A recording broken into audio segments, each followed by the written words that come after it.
The start of a new year always has a way of making us look inward, right? We think about our goals, our habits, where we're headed.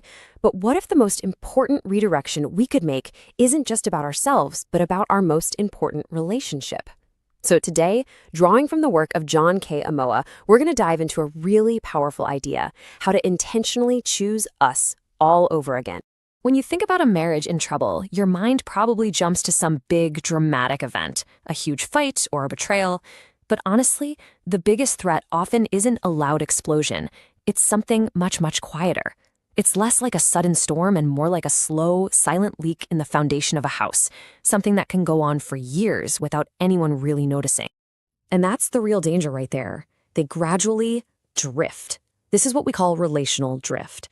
It's what happens when life just gets busy. You become amazing business partners running the enterprise of your family, managing schedules and bills and carpools, but you slowly forget how to be partners in life. You neglect the very thing that brought you together in the first place, a shared sense of meaning.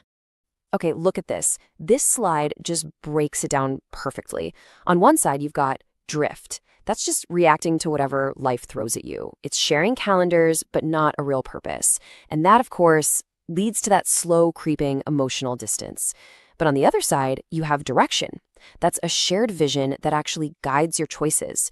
It's making an intentional effort, even when you're tired, and it builds that powerful, unifying sense of we. And listen, this isn't just some nice idea. It is grounded in decades of solid research. The incredible relationship expert Dr. John Gottman just absolutely nailed it. In his work with Nan Silver, he said couples who cultivate shared goals and values, what he calls creating shared meaning, tend to experience greater marital satisfaction and long-term stability. It's not about stumbling into shared meaning. It's about cultivating it. That's the secret sauce. What's so fascinating is that this very modern psychological insight, well, it isn't new at all. It actually echoes a piece of timeless, ancient wisdom. From the book of Proverbs, chapter 29, verse 18, where there is no vision, the people perish. And in a marriage, that means without a shared direction, without a purpose you're both aiming for, even a relationship full of good intentions can just lose its way.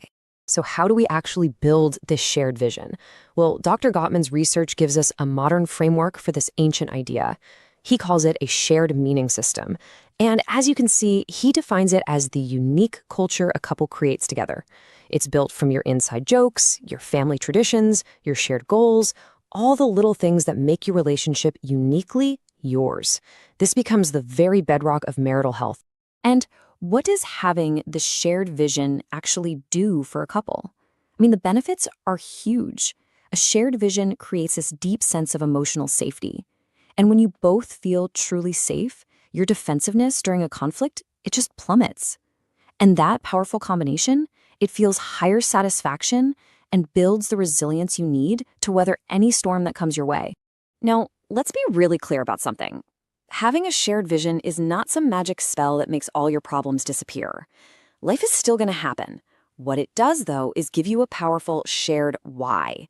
It's the reason to stay at the table, to really listen when it's hard, to forgive, and to work through those inevitable challenges as a team. This all ties into how we think about commitment. We often treat it like a feeling that should just be there. But Dr. Scott Stanley reframes it so well. He argues that real, lasting commitment isn't a passive feeling. It's an active, daily decision. Healthy marriages aren't perfect.